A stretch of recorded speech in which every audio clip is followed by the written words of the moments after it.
my staff was buying your product because they were making money with me. And your staff was buying my product because they were making money with you. If we all of a sudden get rid of the staff and replace it with AI employees, as a company, we're going to eventually fail because we have nobody buying product because they're not making any money. Everybody, welcome to another episode of The Pursuit with Dr. Pat. I want to get right into this one. This is one of, he's about, I'd say 9 months older than me. We both grew up in Central Illinois. We didn't know that at the time. He is at the intersection of fitness, systems, AI, the future of how business operate. I don't think I've told him this to his face, but one of the person I respect the most in business because I can see it every day. And then in concert with that, just a high character person that you want to be around because you know that not only is he thinking about excellence, he executes excellence on a daily basis. And I think that Michael believes that most people are dramatically underestimating what's coming next. So I want you to hear his thoughts of what he's doing, because really anything meaningful in life starts with pursuing something that is great. So Michael Benso, what are we in pursuit of today? May 13th, 2026, brother. Yeah, right now everybody's talking about AI and the AI revolution and what's happening. And I think I'll just say this because you talk about pursuit of excellence, and that's, I think, what we're all pursuing something, and I think we're all pursuing to be great. And we were having some conversation earlier. I won't segue out of that yet, but the whole AI revolution, I think where this is headed, and I had this conversation with a buddy of mine the other day. He was so excited because he's a developer. He owns a software company, and he uses a lot of overseas employees, which are great. They're lower cost. He's got a lot of people that are here in the States as well. And he was able to cut his payroll, which I think is a scary thing. And I want to talk about this because a lot of people think my job is at loss. So I want to hit two kind of versions of this, right? There's two paths. Yeah, that's great. Yep. One is the path where people go, I'm going to lose my job because AI is going to take over my job. And the businesses think this is good because I can reduce payroll. I can reduce the expenses. The challenge that becomes is that if you're running a company and I'm running a company and we fire all of our team members, right? So this is path one. We fire all of our team members, but my staff was buying your product because they were making money with me. And your staff was buying my product because they were making money with you. If we all of a sudden get rid of the staff and replace it with AI employees, as a company, we're going to eventually fail because we have nobody buying product because they're not making any money. So that's one path. And that's like it's not a happy path, right? It's the path that everybody looks at and they go, we're in trouble. So that's one path. That's the Terminator version. Now, of that, the Terminator version. I think a lot of people think that, because I'm going to have you define AI after you say path two.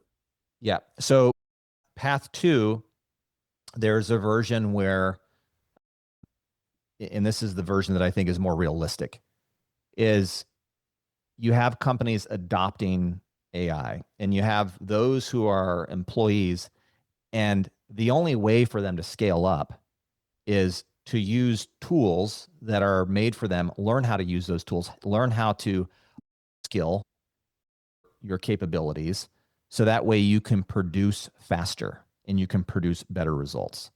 So if you're that employee that thinks to yourself, okay, this is what's around the corner, let me show my team, let me show my boss, let me show the rest of the group how I can utilize these specific set of tools to make myself better, faster, more efficient, and I'm also helping the company grow.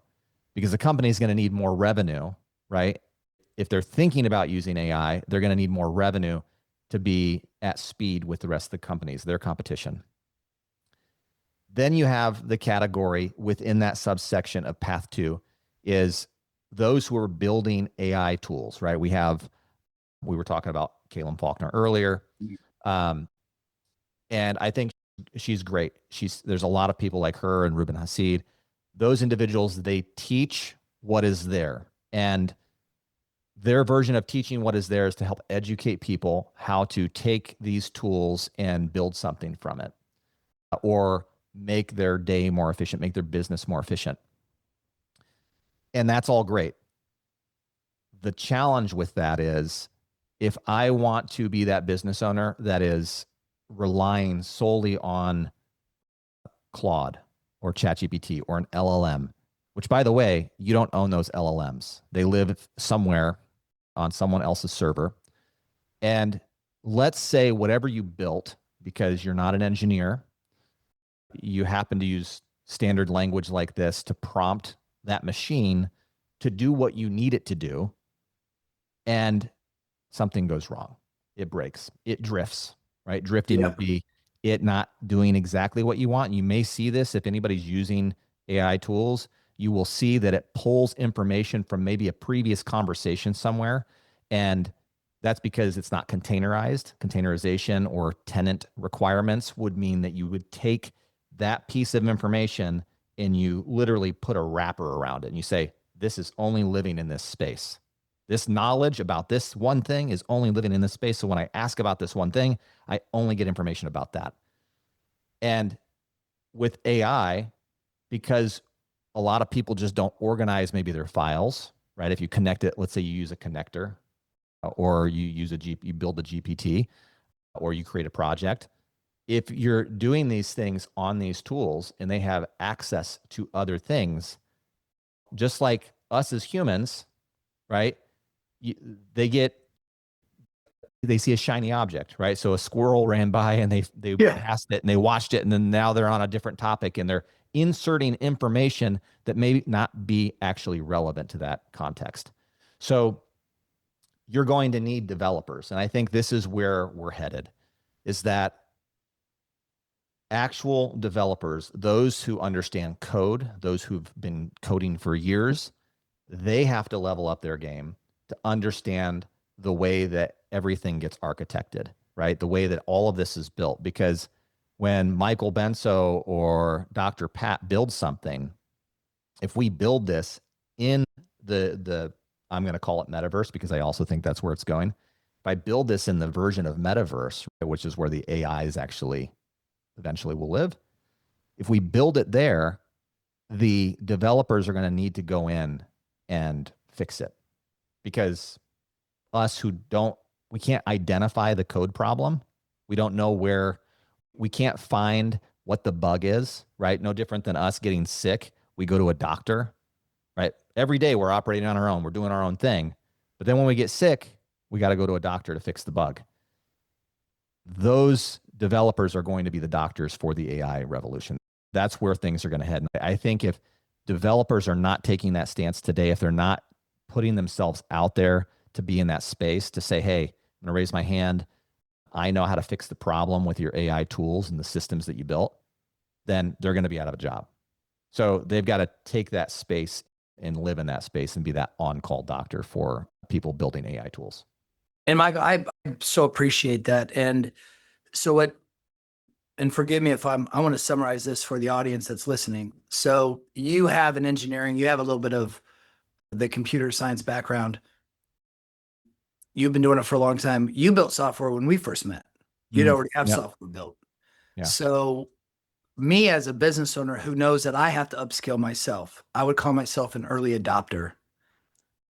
I think you're more of an inventor or creator, right?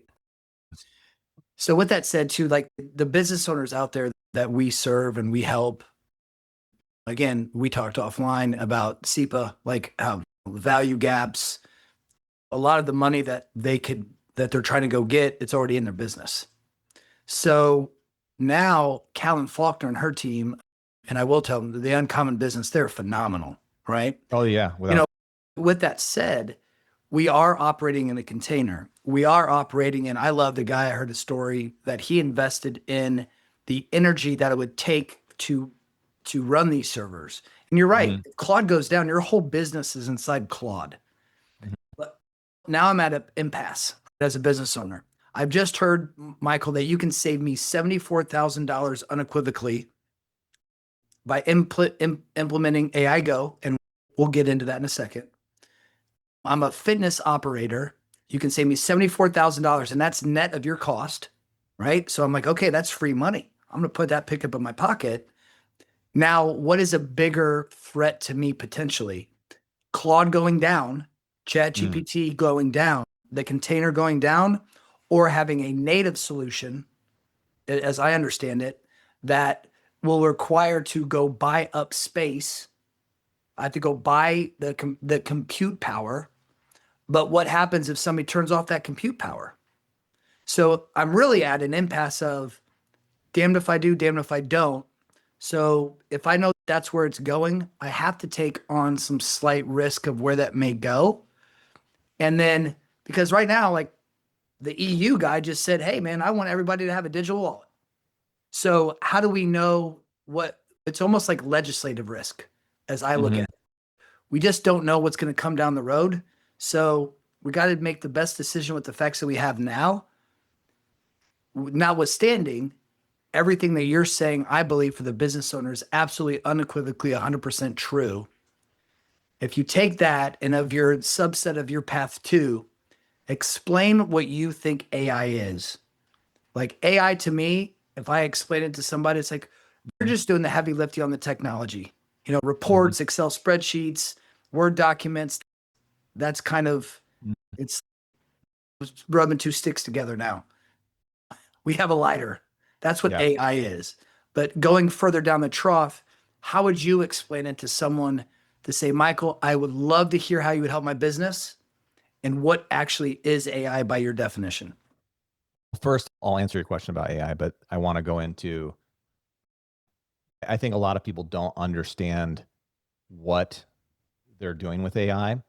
Yeah. AI is just it's a predictive equation, really. It's a loaded piece of large language model of information that is predicting what is going to be done next or said next or written next in context. So it's just planning ahead. It's no different than, and I've heard this from other individuals, so I'll steal it, but it's no different than you starting a sentence and me finishing your sentence because we're in the same line of context. And so we know where that conversation is going to go. Mhm. And that's all AI is. And it's doing it at a faster speed. Now, for it to work in a frame for your business, it just needs to be trained with the information that your intention is. So if, let's say, your pain point, and this is a pain point, I think, for a lot of businesses, if your pain point is to get more conversation going, to keep your customer list warm, to keep them happy, to keep nurturing them, if that's a pain point in your business because you know you don't have time to nurture them, call them, text them, email them, you don't have time for those things, and you don't have time to work on the list of prospects that came through at one point and they kind of started to rot or go cold, you can hire somebody to go work that list, or you can build out a system that's going to allow you to, in your voice, predictively say what needs to be said to have that conversation continue to happen and have that back and forth. Now, is that cheating in a way? Is it wrong, right? Because you're working with your customers in that sense where maybe you're using AI tools to have conversation with them. I would say it depends on where you sit. What side of the fence do you Yep. sit on? Yep. If you sit on the side of the fence of you think that the way that you trained your tool or model is so much you, it's like it's really coming from your soul. It's like it's 100% you, and you're having that conversation via your AI.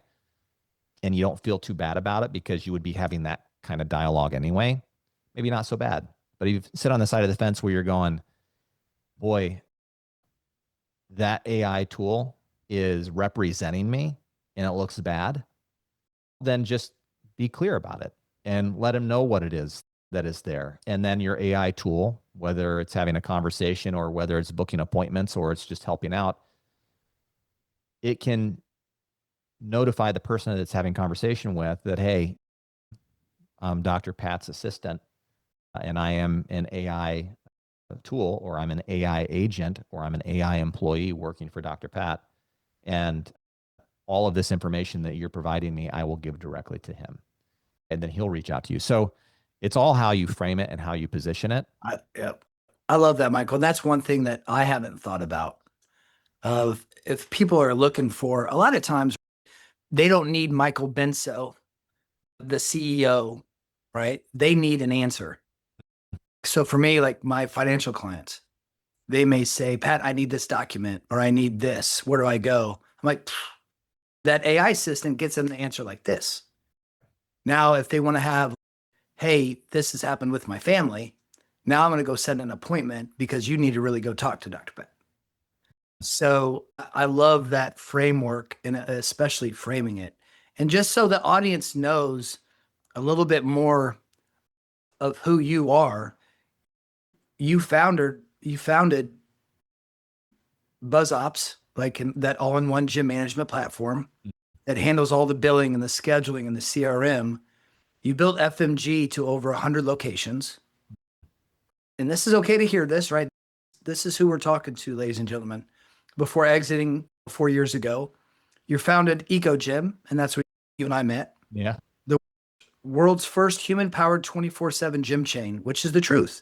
He did it on the human-powered energy. And you manage 100 personal training studios, 400 employees, and over 100,000 or six figures clients across 5 states. You work directly with 1,000 coaches and trainers. You hold a master's degree in exercise physiology, and you recently completed the Harvard Medical School Lifestyle Medicine program. That is a testament to your ongoing learning. And then lastly, and this is why I say this, the segue I see for you is explain what you've now recognized as the pattern. And you're not only just a recognizer or utilizer, you're a pattern creator. And then that's, in my eyes, allowed you to build AI Go, which is an autonomous AI agent that makes sales calls, follow up with leads, and helps other businesses operate 24/7, 365 while everybody's sleeping. And by the way, there's no sick days. Did I kind of get that? Did I encapsulate that? No, you did. And I think the thing that a lot of people might fear with AI is what we were talking about earlier, right? The removal of jobs or the potential reality that maybe it's doing something that I don't want it doing. But the reality is there's a lot of opportunity that people are missing. And I think many businesses are just leaving opportunity on the table and they don't go after it. Many businesses are just chasing. What's the number one that when they say, hey, Michael, can you potentially help our gym? What's the number one thing that you see that they're missing? It's usually just follow-up. When you look at, it's as simple as follow-up. They're just not following up. It is as simple as follow-up because they'll get leads and then those leads will go cold because they called them one time and that was the end of it. They'll get, they have people in their system, leads from the past that they just never converted them. And so those could be worked. Those can be worked until someone says, I'm not interested in you, right? Work those opportunities because they came to you for a reason. And then the other piece is look at your current list of customers.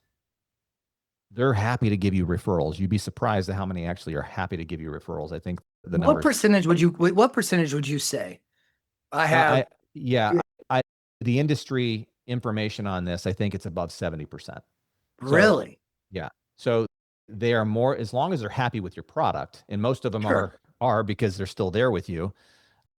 But most of them, 70% or more, are more than willing to give you at least one referral. You just got to ask. So obviously, you got to ask it in the right way. Not they walk in the door and you're like, hey, can I have a referral? Because I heard that 70% of people, so I'll just ask 10 people and 7 will say yes. Yeah. So the referrals and then reviews. People are more than happy to give you a review, and those go a long way. And especially today with AI, because people are using it, more people are using it like a search engine than they are for anything else. It's more of an information tool, and that's the majority of the population. And now I'm understanding that as AEO, which is answer engine optimization. Correct? Yeah. Yep. So if your reviews don't exist, if you don't have a lot of stuff on Google, if you don't have pictures, if you're not constantly updating your Google business profile, because I think Google's used 90% of the time over Bing. So you really want to pay attention to that. And if you're updating your Google profile on a very regular basis, new information on photos, little videos, things like that, and you're getting reviews. When AI searches for best whatever near me, or for me, it's always restaurants. I'm always looking for restaurants. Yeah. And when I find that, it's going to crawl Google. Gemini has its own tool, right? So all of those tools are going to use that information to crawl it and find information that's relevant. That, by the way, was generated by real people. And these tools are getting more advanced, even like with, and I'm so happy about this. There's now Instagram and Facebook, and a lot of those tools are basically just pulling people's records that created like bogus accounts with fake followers and stuff. So that way they could go out there. So they're going through and then checking to see if AI is part of that solution for them. And they're just pulling accounts. So say somebody has 10,000 followers on Facebook, they'll know that's fake. Oh yeah. Eventually we're going to get to a point where we're going to have the 10,000 followers that are there, because those were fake accounts. Those are just going to get wiped from your system. I love it. Now you're at 100, right? Because you paid for 10,000. So yeah, it really does clean things up and then brings more honesty and truth to the whole equation. But yeah, as far as the background, I don't have a formal degree in development. I would say over the years, I've developed that skill. I don't code. I don't sit here and code. But I've been doing this since 2003. First option that I kind of got into was called Fit Doctor. And that was it was supposed to be an app. We didn't have a way to create an app because it was too early. But it was a way for people to get workout programs that were reviewed by physicians. If they had any contraindications, that workout program would pass through the physicians. They would say yes or no to the certain exercises and would go on to the clients. And that was spent money on it, spent a lot of money on it, lost a lot of money on it because it didn't go anywhere. Michael, how much money have you and I spent that are now sunken costs that are chalked up to learning? Yeah, those are all learning experiences, Woo! man. Woo! Got a few degrees. Yeah. I got a few degrees from that. Yeah.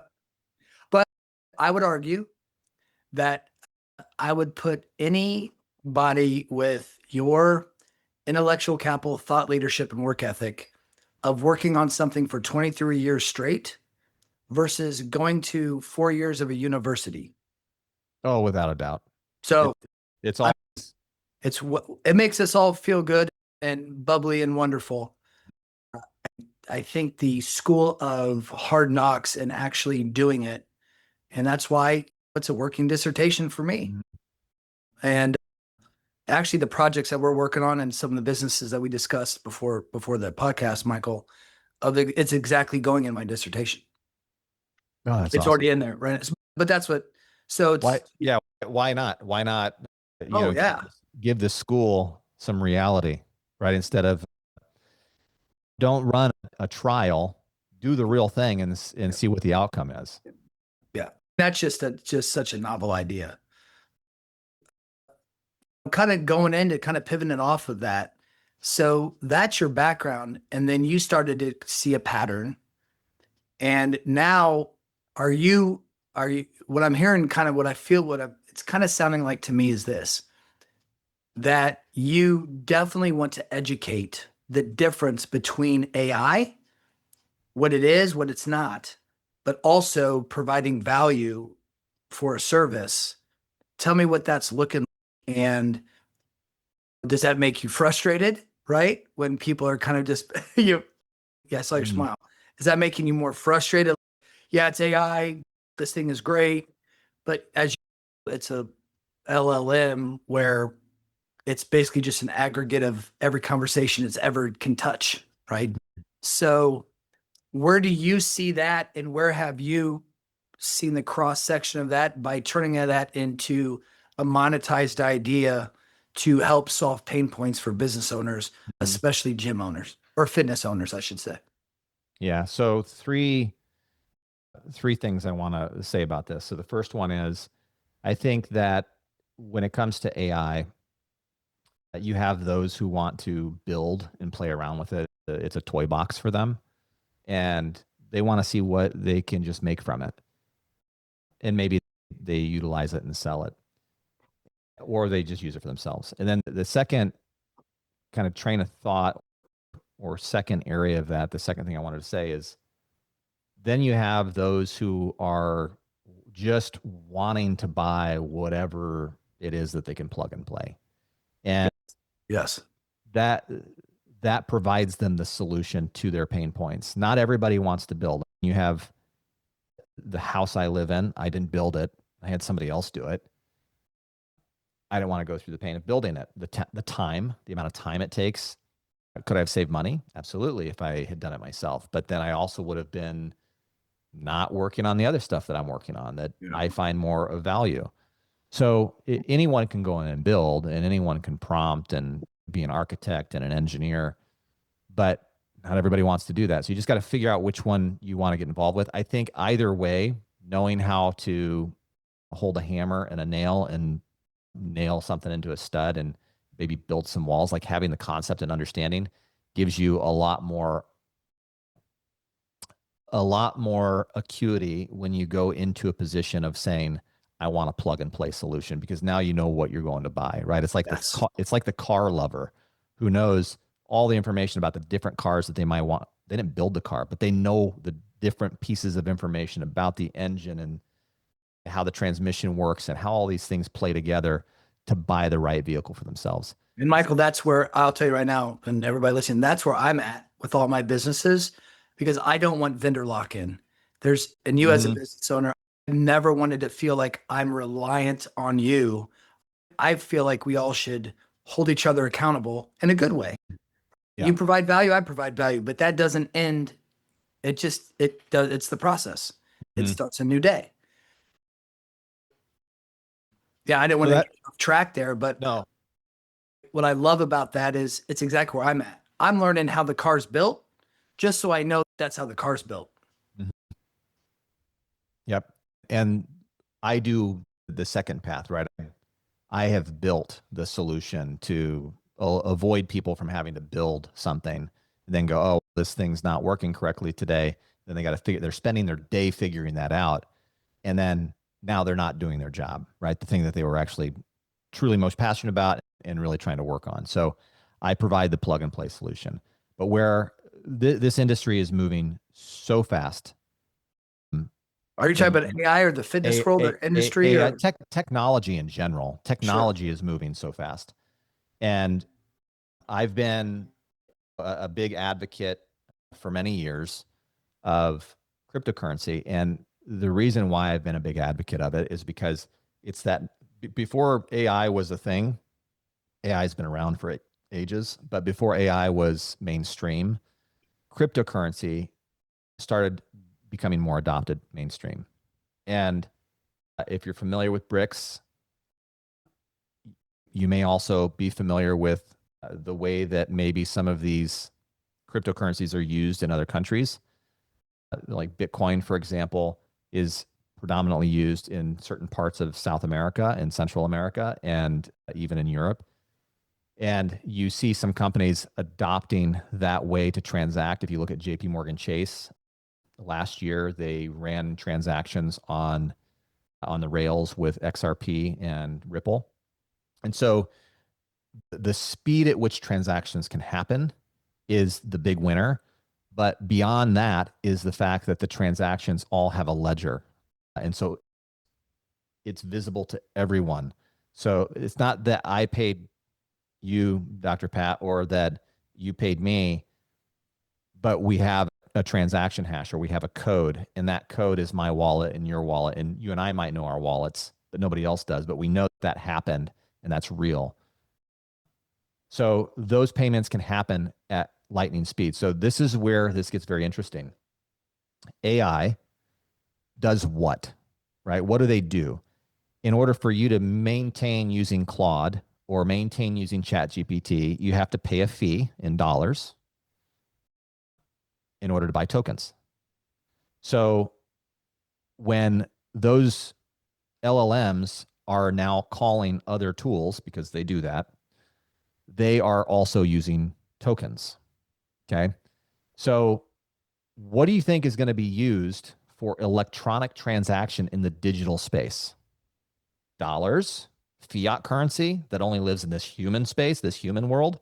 Or is it going to be tokens that happen to be digital currency living on the blockchain that is visible and is something immutable?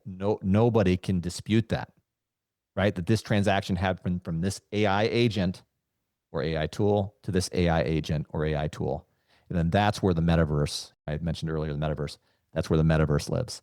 So that's where we're headed, where AI agents will communicate with one another, transact on your behalf with one another using cryptocurrency and living in the metaverse and having their own version of their own world, right? They've already created their own language. So this is where it's headed. Adopting it is something that I think everybody needs to do. You'd asked earlier about what happens when the switch just goes off, right? They shut the servers off.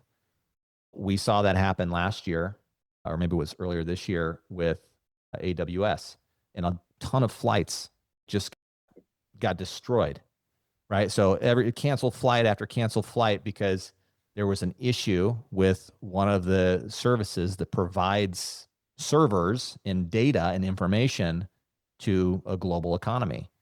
So we saw what happens, but we also turned it back on pretty quickly. So I don't think we're ever going to be in a position where you're using Claude. Now, if you build your business off of just Claude, Claude gets acquired or they sunset that specific tool, you're screwed, right? So if you're building AI tools, if you're in that space of building, my recommendation is either buy or build and make sure that when you build it, you can deploy it to an actual server, that you don't have to rely on the actual framework of OpenAI's ChatGPT. Everybody that I've talked to in this space that are really having the back office chats are discussing the same thing. One of the guys that wanted to invest in me personally and our brand and our businesses said, Pat, you need to buy computing power 6 months ago. You need to buy computing power and we'll help you build out the AI architecture because of the same thing you said. Now, yep. I'm understanding that word as native. But what happens, something has to run that server too. Yeah, it's LLM. So it's native. I would call it hybrid. I would never call it native. Okay. And the reason why I don't use the terminology native is because your company, whatever you're building, you're always going to rely on someone else's LLM because their LLM is going to be better or bigger or faster or more secure. And that's what Anthropic has done. And that is what OpenAI has done, ChatGPT and Claude respectively. And then you've got Gemini, which is Google. So all of these companies, they own that LLM. They own that knowledge, that database, that infrastructure. Will it go away? Probably not. But to secure yourself, to put yourself in a position that you don't necessarily have to rely on one, yeah, you need to build this hybrid system where, to your version of native, means that you are having your own compute power. You have your own architecture that lives not just in one server, but can live in multiple servers. And if your LLM goes down, so let's say Claude, they sunset it. They're like, you know what?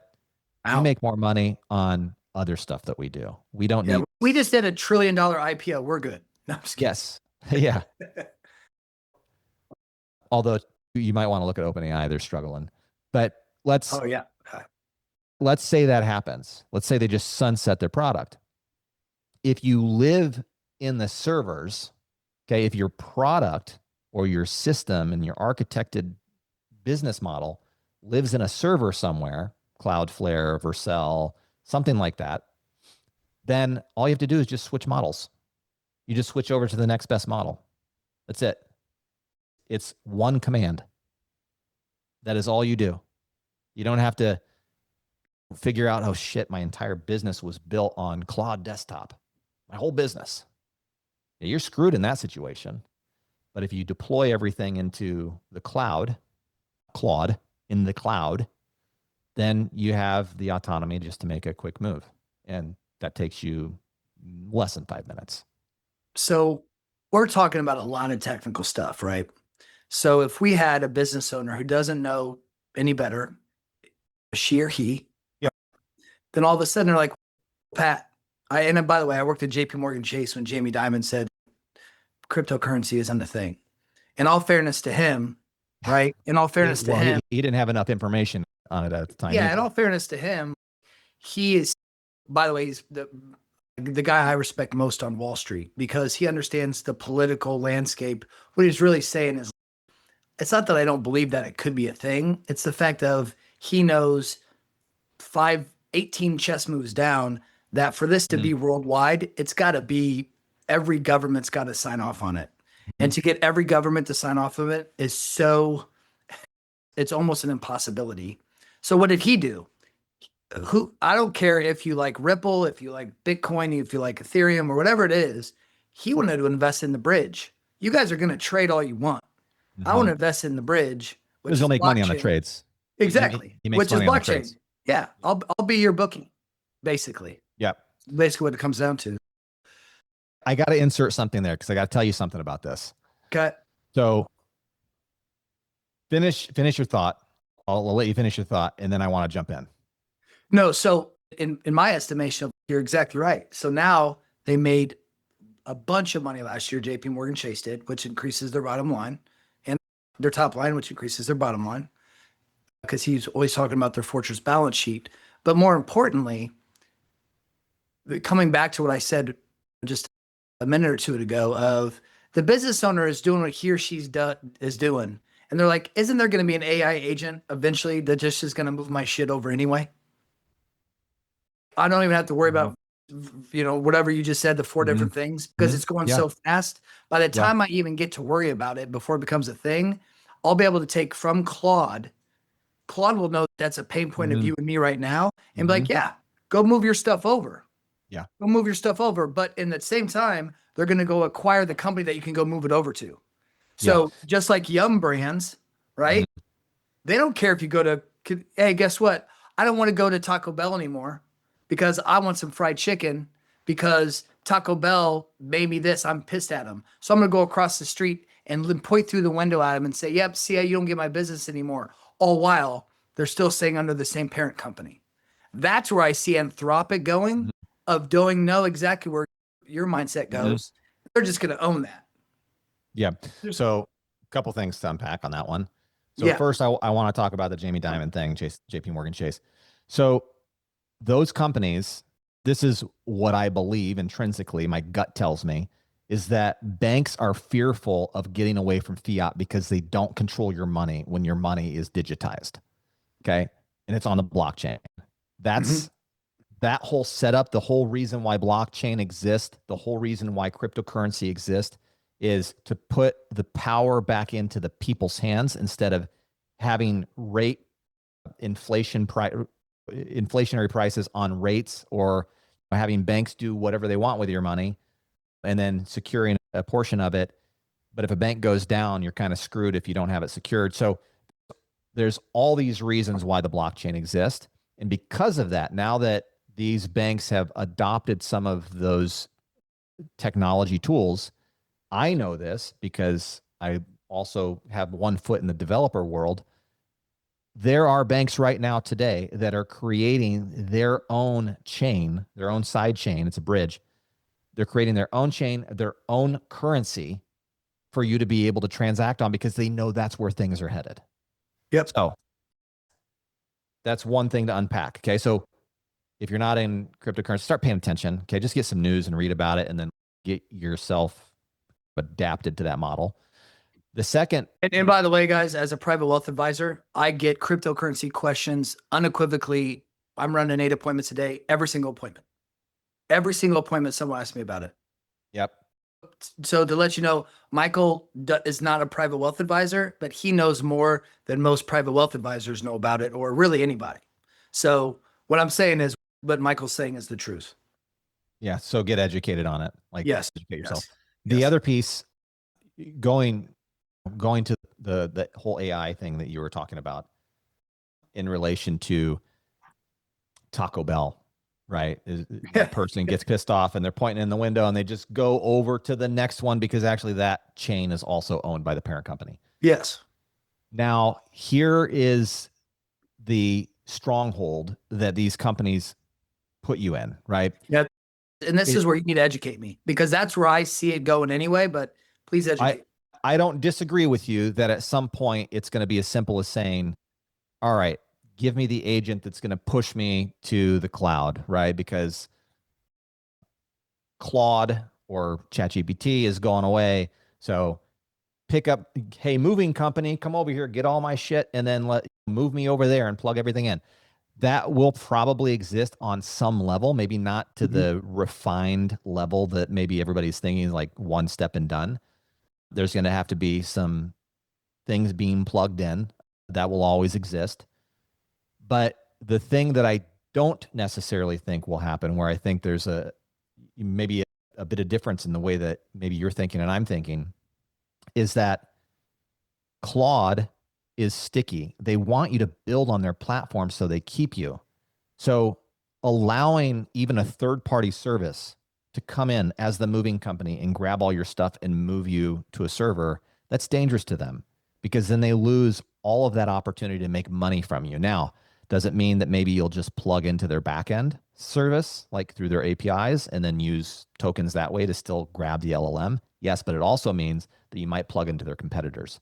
So unless someone has a monopoly, which in our country, they frown upon that and they'll actually prosecute you for it. Unless someone actually owns monopoly in that arena, which just won't happen because our country forces a competition, then those companies will always continue to have some kind of stickiness to them. They're not going to just let you leave. They're going to try and figure out a way to keep you. So the more projects you build, the more connectors you have, the more skills you build, the more things you build into this thing, before long, that becomes your home, and it's really hard to move. So that's my thought on that.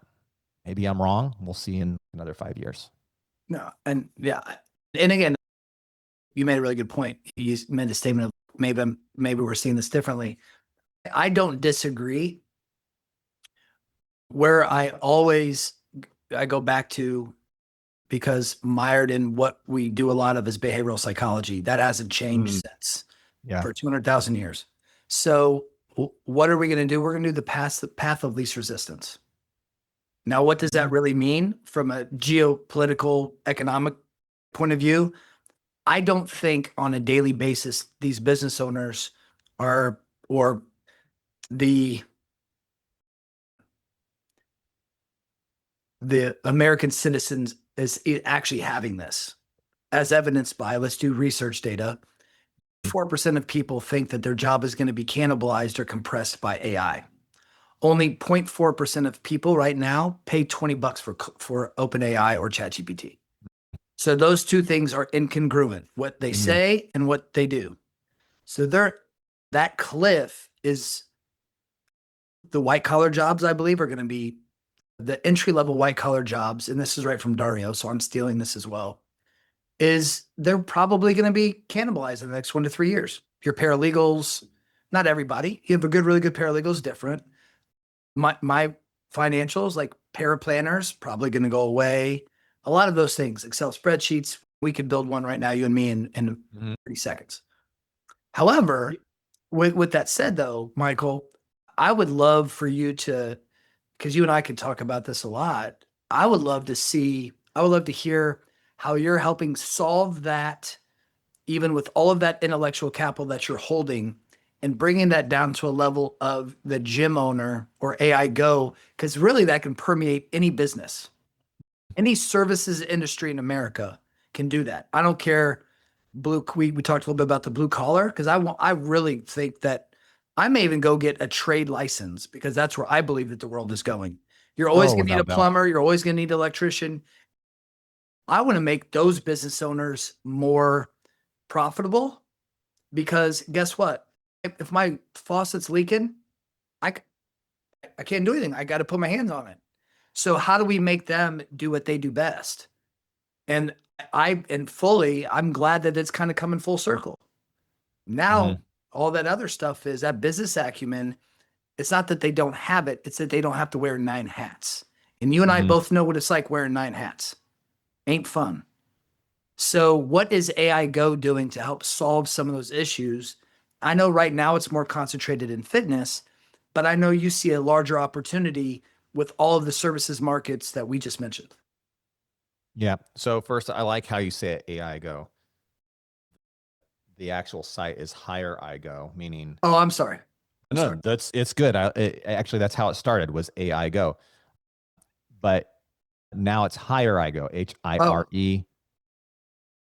and it's has a dual yeah. I, meaning, yeah. right? Yeah. Yeah. And now, by the way, I'm just taking notes, Michael. I'm looking at you. I'm just taking. No, no, no, I know you are. Yeah. Uh, we've done that before in the past, right? In person at the gyms. You're taking notes and we're talking. But what does this mean for I always have a couple points here because you throw so much at me and I want to get to it. But the reality with how Hire IGO works or operates is those 9 other hats that you have to wear, 8 other hats you have to wear, not all of them are hats that most people want to wear, right? I remember being in the gym. I wanted to spend time with clients. That's all I wanted to do. I wanted to be on the floor. I wanted to be with clients. Did I want to make all the sales calls? No. That wasn't the thing that I wanted to do. I don't think most people want to do that. There's a few people out there that's what they love doing. For me, I just wanted to be with the clients and I wanted to see them get results and I wanted to see them happy. That's that nurturer instinct that I've always had that has been in me, which is why I started in fitness. But those businesses, right? My domain is primarily fitness, but the concept of how you operate a business, this transcends just fitness with Hire IGO, because there's a lot of businesses out there that they still have that service capacity that they have to fulfill, but they Mhm. can't handle all of the other details in their business. And a lot of that is how do I run a whole pipeline? And you and I talked about this before. A lot of businesses don't even have a pipeline, or they may not think of what a pipeline is, or a CRM. They may not even have a CRM. They're managing with pen and paper and they've got sticky notes and someone is writing somebody's number down somewhere. And that's how they're managing their business. Is Now, that what you're seeing in gyms, Michael? I see some gyms doing that. I don't see every gym doing that, but I do see some gyms when I say, do you have a CRM? If I ask the question and they go, what's a CRM? And to me, it's just expected, like you would know that exists, but it's not. And it's not uncommon for a lot of business owners, I think, in general, not to even understand that they would need a CRM or that they need to manage a CRM on a regular basis. And just so everybody knows, it's a client relationship management. That's what that means. Yeah, and it's a tool. A lot of companies have them that sell them, and you can buy those off the shelf, or you can build it with AI using Excel Yeah. spreadsheets, right? Or you could hire Or you hire can hire iGo. iGo. Yep, Yep. and then you'll go higher. The whole point is to have an AI employee working for you, running your entire pipeline, wherever your employee is, your staff or customer is at in that pipeline, and hire iGo as the employee, right? Because it's actually an employee that works for you, has a name, has a picture, you can call it. It'll send you messages at the end of the day on your daily production report, like what actually happened during the day. But it's running your entire pipeline of all your customers, all your leads and prospects, So everybody. I call it comms, right? Client experience, operations, marketing, and sales. I give all of the due diligence to Stacy Tuchel from Oiled Operations. Her framework is phenomenal. So I'm borrowing it from her. So you're saying that this AI employee, whatever you want to call it, can handle client experience, operations, marketing, and sales to help lift that off of Correct. what. So then if I'm a Michael Benso in the Michael Benso business and he's running a gym, now Michael can concentrate on connection to the clients and seeing them get happy results because that's what he cares about. Yep. That's exactly what it is. And all of this is not living on a single platform. So all of this is built in the cloud, in Cloudflare, actually. And then we have a separate one on Vercel. And that's why I mentioned those earlier. But beyond that, the LLMs that we're using is multifaceted. We don't just use one LLM. So if one goes down or just happens to be Anthropic, there has been times, even now, that Anthropic experiences spikes and then their system will go down for a brief moment in time, maybe 20 minutes. Not a huge deal, but if you're a business that relies on speed, somebody calls in, they're requesting a quote for something, and they're calling you. I just did this for a plumber to run a line from my house in my garage for a water line. Now, the only reason why they came out was because the other few people that I called didn't get back to me. Jill just did it the other day, Michael. Yeah. The landscaping company still hasn't gotten back to us. Yeah. So that 20 minutes of your AI tool being down means that you might miss an opportunity. So that's why I don't have it built on a singular platform, because I know that can always be a problem or someone could experience that. Walk me through that. What does that look like to me if, okay, I know my pain points. I don't like wearing 9 hats. I want to spend time with my clients, Michael. I appreciate all of your acumen and all the stuff that you've done. So you're bringing receipts, right? You didn't just say it, but now you're doing it. And you've always done that. What does that look like for me with, let's call it, I'm running a women's boot camp. My revenue, top line revenue, that means about $50,000 a month. So I'm doing 600,000.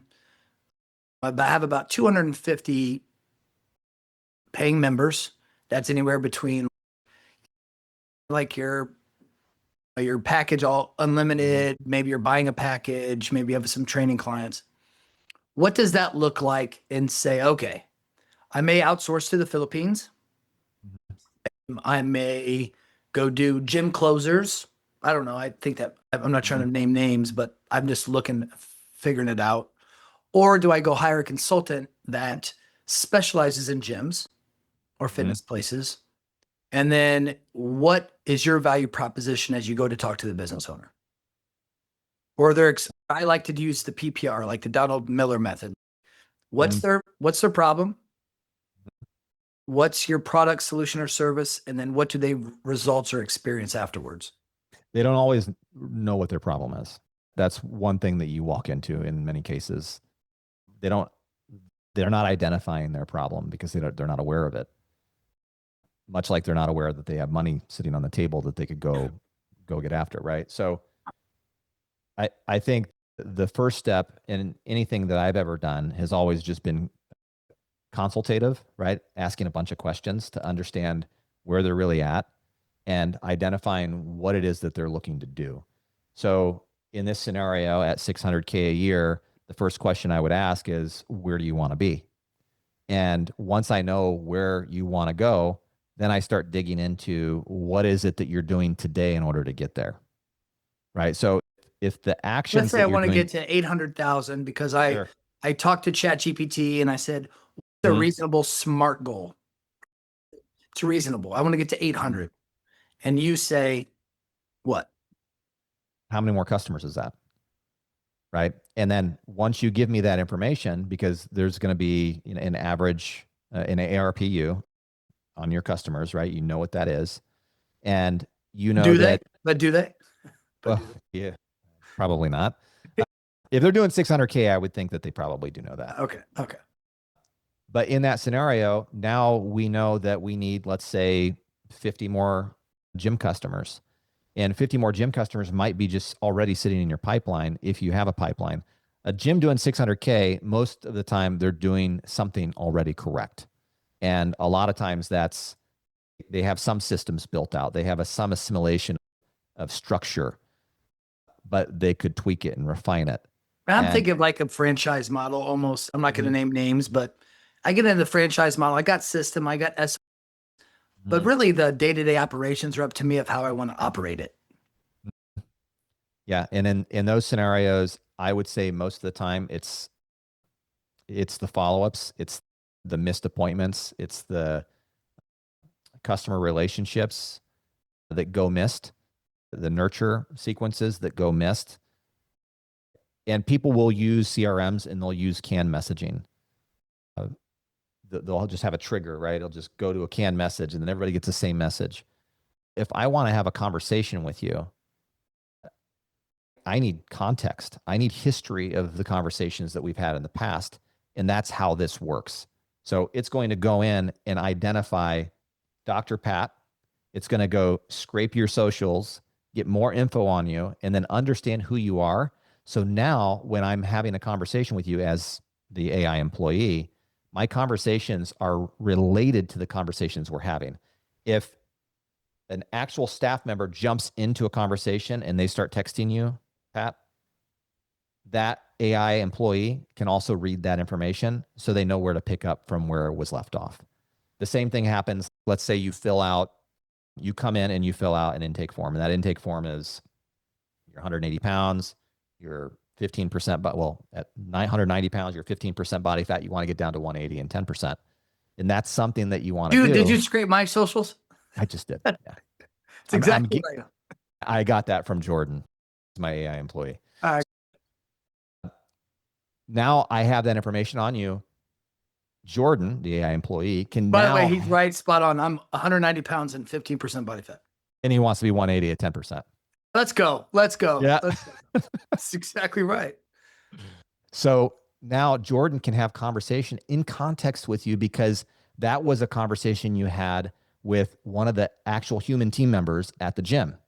And that data was saved in your profile. So now Jordan's having a conversation with you because you haven't been in 2 weeks. And Jordan's referencing, hey, Dr. Pat, I just wanted to bring this up. I haven't seen you in a couple weeks. How's everything going with the progress that you wanted to make? Have you hit, by now you should be at 12% in 185 pounds. So is that about where you're at now? I'd love to hear the results. So now you respond back. You either respond back like, oh shit, Jordan's right, or you don't respond back at all because you're embarrassed to say that you haven't done anything. So now Jordan realizes that you haven't responded back. She knows psychologically maybe the reason why you haven't responded, right? There's a few different paths in the reason why you haven't responded. So she's going to nudge you to get a response to get you back in the door. And maybe you walk in the door at 195 and 16% body fat, right? So you're there now. And now because you've been nurtured, your team, the team at whatever gym is there, is going to help get you along the path to the success that you're looking for. And that's all because someone else, an AI employee, was doing that work for you, right? Doing all of that thinking, doing all of that scraping of data, doing all of that getting to know Dr. Pat and having that conversation on your behalf as a business owner. So you don't have to do that. You let someone else nurture that lead and bring them in the door. That's how it works. I love it. And I'm it's very humbling, I should say, because you can't hide from it. So if you really want it, if you really want the results, there is no hiding. So now I'm the business owner because I've always thought, okay, I want to give results. We talked about this before the podcast. I only want someone to hire me for results. That's it. Yeah. Fire me if you don't get results. You're never going to hear me talk about your investment performance or this. It's we saved $8,000 by doing a Roth conversion. We have now the tax sequencing to do that. We repurpose the cash flow. So we've compressed your amortized debt. That put an extra $47,000 back in your pocket. I cost $5,000 a year. We just did a 10x return and we didn't make $0 in the investment in your investments. Let's just say. So I was able to articulate my value anchored back to an ROI. That's not me. That's Matthew Jarvis. That's who I follow for that. But why don't we have that in the fitness industry for everything? Don't pay me. You got to do these 5 habits. Right. Sleep, hydration, no alcohol for a while, movement, nutrition. Okay. Now that's going to be different from a 73-year-old to a 45-year-old big-eared white male. Okay. So that's me, by the way. So now how do we hold that stuff accountable? At what point does Jordan and you help me change my identity? Because I need to become the person who actually gets into the gym. The results are just a byproduct of who I'm now becoming. So I have a framework called the dopamine loop. Let's go. Come on, Michael, share it, brother. So this framework is something that I identified because it was something that I was dealing with customers, and it was recognizing that when people join a gym, and it's more prominent in January, but the New Year's trend, resolutions, everybody. yeah. But the trend is the same. It doesn't matter when you join a gym. It's usually around a 2-week mark that you start to fall off. So the reason why people fall off is because they're not getting that. We talked about mental health earlier today. I won't go into that, but we talked about the fact that people are not getting that endorphin rush, the dopamine, the serotonin. We naturally can spike. And the best thing, since it's Mental Health Awareness Month, the best thing for the biggest lever anyone can pull that has chronic issues with feeling down or feeling the blues or mental health, or they have to take something to feel up, the best leveraged thing you can do is start a fitness program. That is the number one best thing you can do. So, and I just to pray out that, and I want you to finish your thought is, I call it ADOS. I'm an acronym guy. Adrenaline, dopamine, oxytocin, endorphin, serotonin. Now, some people call it norepinephrine, but what you're saying basically is this. If you get your body moving, it gives you all the chemicals to do all the other things you need to do. And then tell me. You feel better. Yeah. You feel better. So here's what happens. Jordan knows that you came in and signed up. So now Jordan is nudging you and high-fiving you for the good work that you've been doing. So it's a constant feedback loop, okay? Positive feedback loop that you went in and exercised. Guess what? You get a text or a phone call or an email from someone at the gym. Do you gamify it? So a lot of people love, like people like getting to that next layer. Do you give them a couple points? Yeah, right now Jordan doesn't give her points, but the points are more of the recognition. Yeah. Okay. Yeah. Think of it this way. If you go to the gym and nobody recognized you because you just scanned in and that was day 1, and a couple days later you go to the gym and nobody recognized you and that's day 3, and this cycle happens. So now you go to the gym maybe day 6, because working out it's not easy. Most people don't want to work out. Most of the time I don't want to work out, right? You sweat, it's hard, you got to work. And the days that you just have other things to do, maybe working out can hold off. So it's the same way that we get the positive feedback by exercising. Now, if someone at the gym was always on you, Dr. Pat, what's up, man? How you doing? Good to see you here. And then when am I seeing you back? Are you gonna be back tomorrow? I'll see you in here tomorrow. that little bit of accountability, that little bit. So now I've high-fived you for showing up, right? You're there. Hey, you've been doing your thing. And then I'm high-fiving you on the way out, expecting to see you in again, right? Almost holding you accountable to the fact that you did make a commitment, right? That's one of the SMART goals, right? Making sure that you maintain what it is you say you're going to do. So I make that's them sign a commitment to excellence to themselves. Like I even okay. do that in finance. Like Yeah. I can go give you the best strategy ever, but like Tony Robbins will be like, it's your state of mind first. Mhm. It's your, if you're choosing to do this, if you don't do these 5 habits, whatever those 5 habits Yep. are, in whatever industry that you want to get into, I can't help you. Five, we're not a good fit anyway. Because but I don't want to see in 6 months Right. again, 195 Yeah. and 17% body fat. So how do you change someone's identity? Exactly. Tony Robbins does the change of identity by trying to keep everybody in a room for so many days, right? We'll do a 3-day thing. We'll do a 4-day thing, a 5-day thing for so many hours on end that you're doing it so long, so much that at some point you just go, I'm adopting this new version of me. And then hopefully you can live it out after you leave that 5-day event. With fitness, you've only got them maybe for an hour. After you close them, after you sell them, they might come back in tomorrow. So they got 23 hours out of the day to screw it up. So how do you help them adopt a new version of who they are, change their identity? Because that's the biggest thing that they've got to do. But you got to give them a little bit of love on their dopamine, love on their serotonin, love on those happy chemicals that make them go, you know what? I like coming here and it makes me feel good. Because once it makes you feel good, kind of like the HBOT that you were doing for your own feel Yeah. good. Oh, yeah. And by what he's talking about is hyperbaric oxygen therapy because my brain blood flow. And Michael was one of the first ones to have it in his gym that I was able to utilize. So yes, thank you. That's great. Yeah. And that change, that constant reinforcement of happy chemicals that you're getting over the course of 14 days, that's when things start to change. That's when you start taking on a new identity. And now no longer are people leaving after 2 weeks.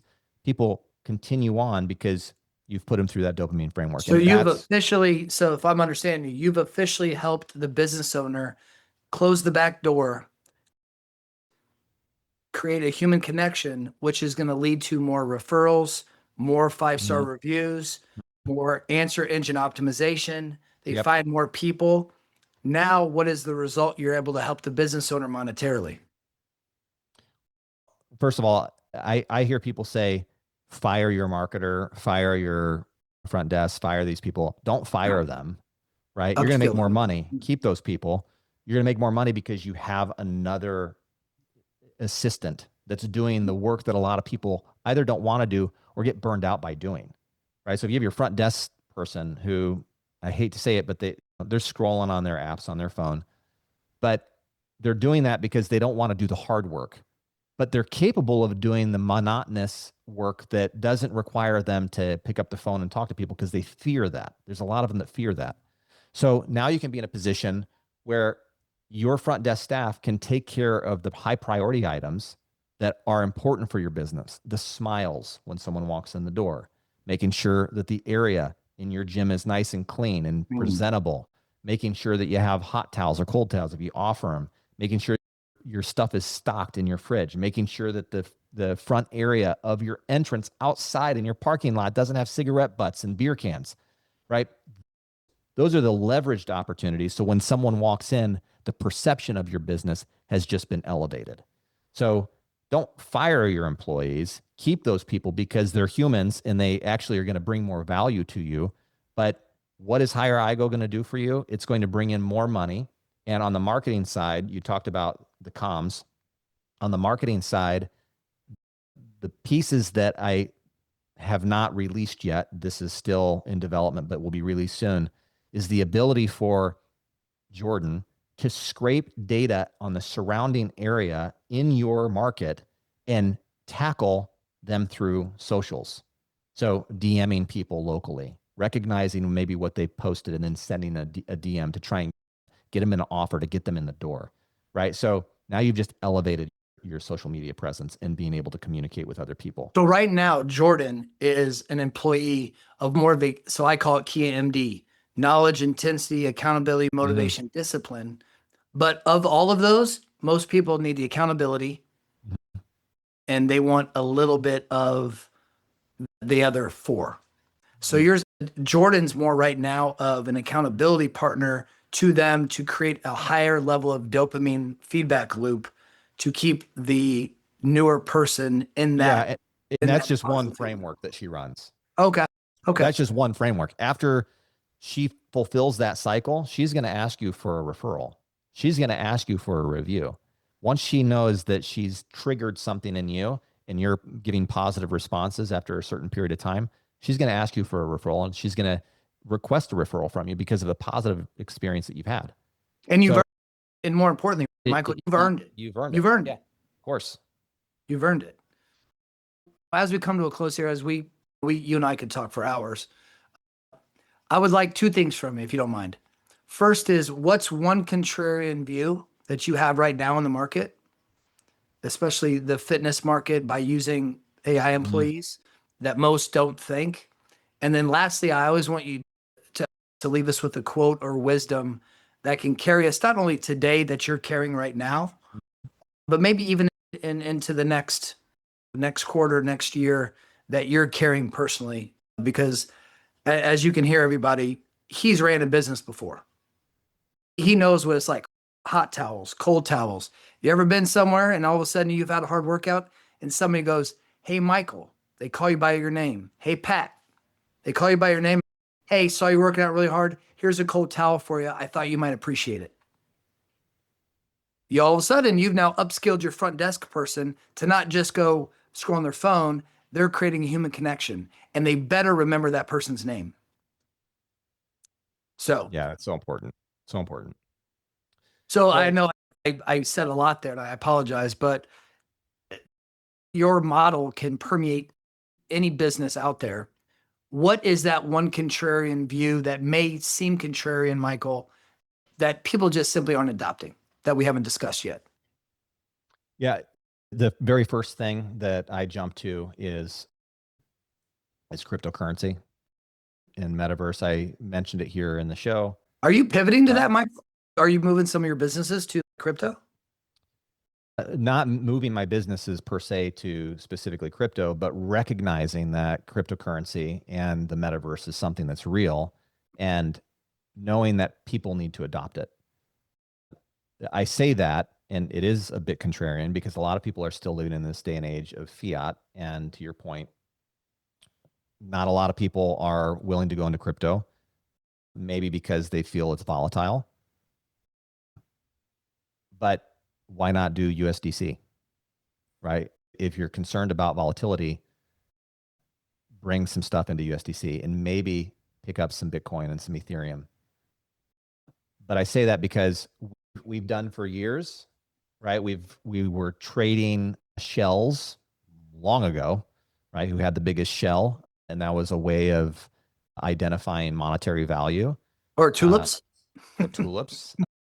And then something that may have seemed valuable like gold or silver, right? That had Yeah. lasted for still lasts today. And then we went to paper because economic systems recognized paper was the way to go because you could dig up more shells or go find more shells. So they needed some way to put a number to what you actually had. And so paper was easy to trade in different areas. And then we moved to true banking systems, and then we moved to checks and now credit cards. And now you have a point where you use your phone to tap and pay. So the credit cards, the paper, all that stuff will eventually go away in digitizing all funds. You even have banks today that don't have actual buildings. So you're seeing it. It's just got to open your eyes to it. That's my thought, right? That's it's a It's phenomenal thought. there, and it's just a matter of recognizing it and And I seeing have it. to be careful what I say due to my licensing because some of it may can be construed as I'm giving advice. So Yeah, so I appreciate the thought behind it, right? thanks. And then lastly, Michael, I appreciate you. You and my wife have the same birthday, kindred spirits, right? I think that I was just shown my birth chart last week and I can't unsee it because how true it was. And what I mean by that is a testament just to how great of a person you are, your character, of course, your business acumen and your work ethic. And you and Allie and the kids are just a phenomenal family. And I can't wait to break bread with you sometime soon. Leave us with a quote or something that you come back to as your anchor, as I know you do meditation each morning, as it anchors you and you embody the science of achievement, but the art of fulfillment. So if you don't mind sharing that quote or piece of wisdom with us. Yeah. Not to get too religious, regardless of what your religious background is or what your belief is. We all struggle. That's the reality. We all have struggles in our life, and we don't necessarily know what the other person's going through. You might be on the freeway, or you might be driving and someone's honking their horn, or they're getting angry at you, or you're in a grocery store and you see someone that maybe they give you a little bit of a nasty look and you don't know why.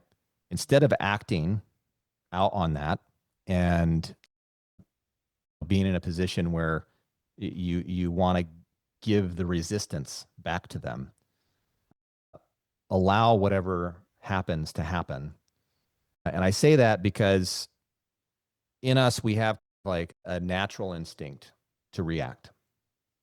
And reacting puts us sometimes in a really good position, and sometimes reacting puts us in the worst position possible. So as preservation of what might come in front of you, restrain yourself from reacting and know that what you have within you, and I call this to me, it's God. We all embody God. And that's how we're able to connect through, might sound a little weird, right? But that's how I believe we truly connect, because we all embody the same thing. We're all made up of the same stardust. And that's exactly why I was talking about birth charts and all that stuff. I was like, hey, man. Yeah. I love it. I call it the Ted Lasso. Be curious, not just, or the Chase Hughes of what are they really trying to show you who they are? Now, I am a work in progress. I am a natural reactor. So any advice you have for me, I'm going to take it. Michael, you've been phenomenal. I can't thank you enough. Business owners, gym owners, please call Michael. If at the very least, get a consultation. It's the consultative approach. It's not about having more leads or having more sales. It's what we're thinking about, what's silently leaking out the back door. So we can maybe go from that $600,000 to $800 just by closing the back door a little bit more and pouring in and watering the flowers that are there. That will probably bring in the 800. And you're doing it in a way that is a natural progression of where technology is going. And if anybody that I would ever give my stamp of approval on, it would be Michael Benso. Higher I go. And of course, Michael, I call you a friend for life, and anything that I can do for you or add value to your life, I'm here for you, brother. Yeah, same, brother. I appreciate that. All right. All right, everybody. Thank you again for another podcast. I love it. Next week, we have another special guest coming up, and God bless, give back, and we will see you next time. Remember, whatever you're pursuing, you don't have to have it all figured out. Just start. Take one action step, have one conversation, and trust that what you need is already within you. This is the pursuit.